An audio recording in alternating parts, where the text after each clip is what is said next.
Yo, what is good, my anime faithful? What is good, yo? It feels good to see the ends of some of the shows you really have anticipated just seeing it.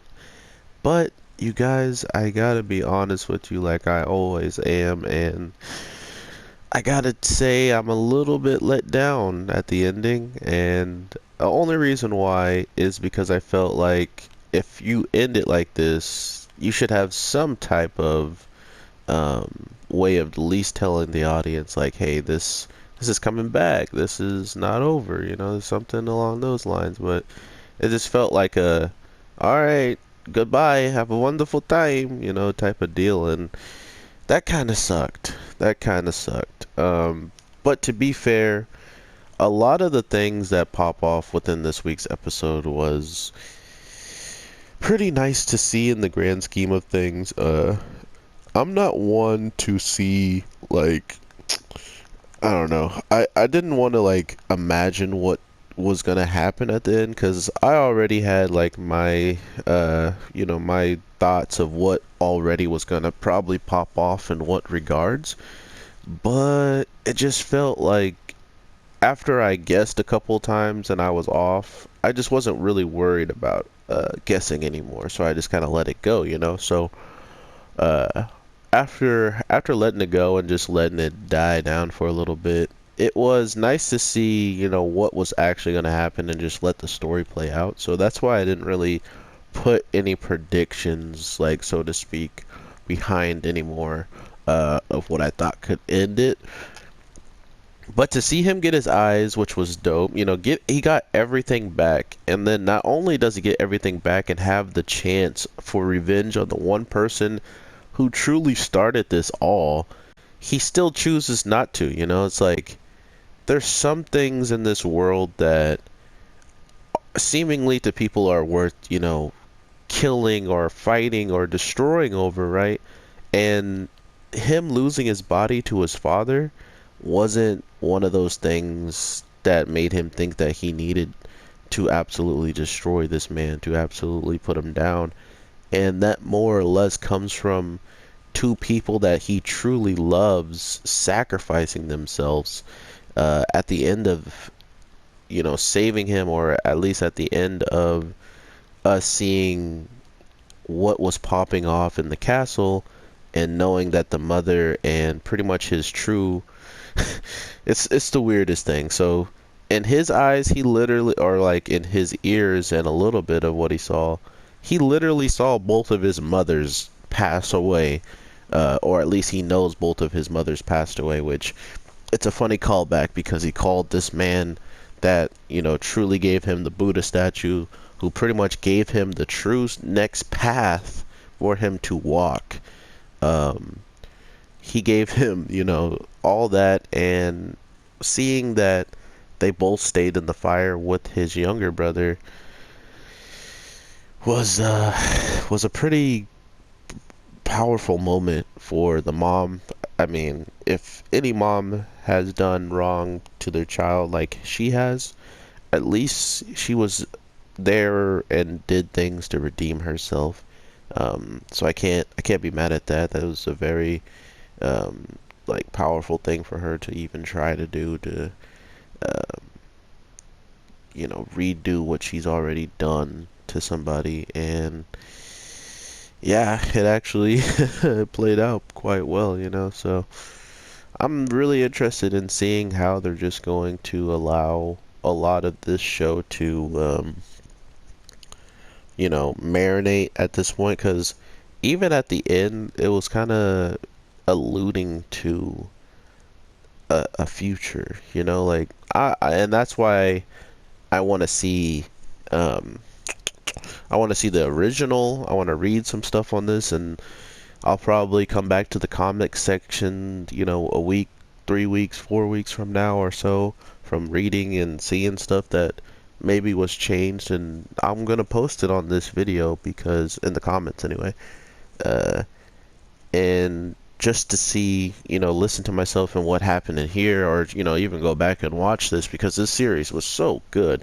Everything up to the pasting, to the getting the characters development and stuff, and then the super demon rage at the end to end it all was all fire. So I have no problem rewatching any of this stuff. So um, that's not the problem. The problem being is I wanted to know if that's truly where they choose to end it or not, and it seems like it is because the one time Diorio in this like weird moment that they have, or like this weird feeling like their spirits are still connected somehow.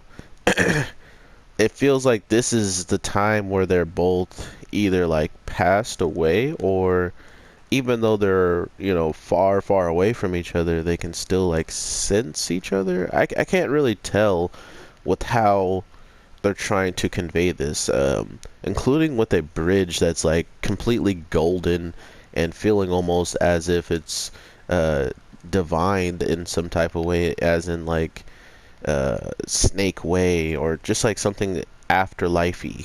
Like it doesn't feel like something that is I don't know how you want to put it, but it just doesn't feel like when they see each other in this place that they're probably alive. They probably already transcended and already done what they wanted to do in their lives, and now they're finally meeting. So I don't know. I really don't know. And that's another one of these like reasons why I think these types of endings aren't true endings. Like if you just leave it to the fandom, then it feels like it's not a real ending so much to me, because anybody can give it the ending and anybody can be completely wrong about it. Hence why we still go to directors and creators on and staffs and stuff to see their opinions on the endings and beginnings and stuff like that, to understand what even they could have wanted to go for at the end of the day. So it's really strange to have to guess what is going on, or what you actually imagine is going on. So that kind of sucks. But at the end of the day, maybe we'll get some more info. Dang, that has so much recovery.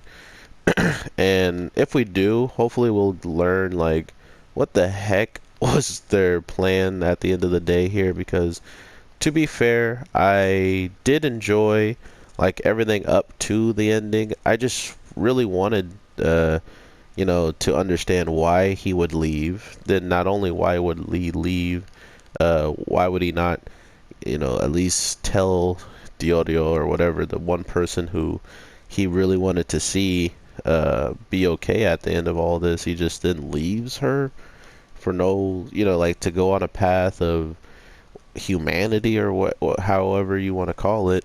So I don't know. I feel like there's a lot of people that can give me their perspectives on what they believe the show is kind of trying to convey here, but at the same time, I bet everybody you're kind of left to your own devices to figure it out on your own.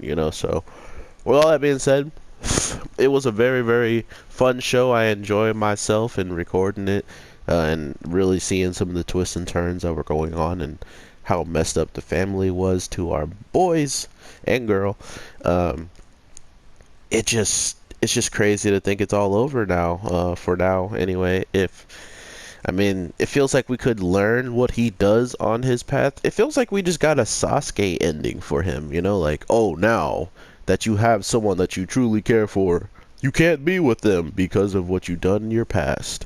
Now go on, and, journey the world and try to redo what you done, which is cool and all, but you just left someone who needed your help even when you had prosthetic limbs, and you just left them to their own devices. It's like they got into trouble without being just demons. Humans are problems too. So that's just me being petty.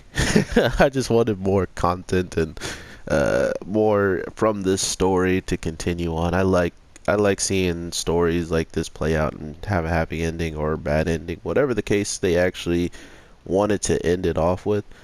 It just kind of sucks that it's over. You know, like supposedly this is it. This is not gonna come back. This show is done. So I hope you guys have an amazing day, night, evening. I have some old content I'm gonna throw up. Fairy Gone, the first season finale or part one. I don't know what they're gonna call it, but the first part of Fairy Gone will be posting after this. So definitely check that out if you are interested in that. And I hope you guys have a great Monday. I will definitely talk to you guys Tuesday for sure with some more stuff and all the way up through the week. So with all that being said, have an awesome day and peace.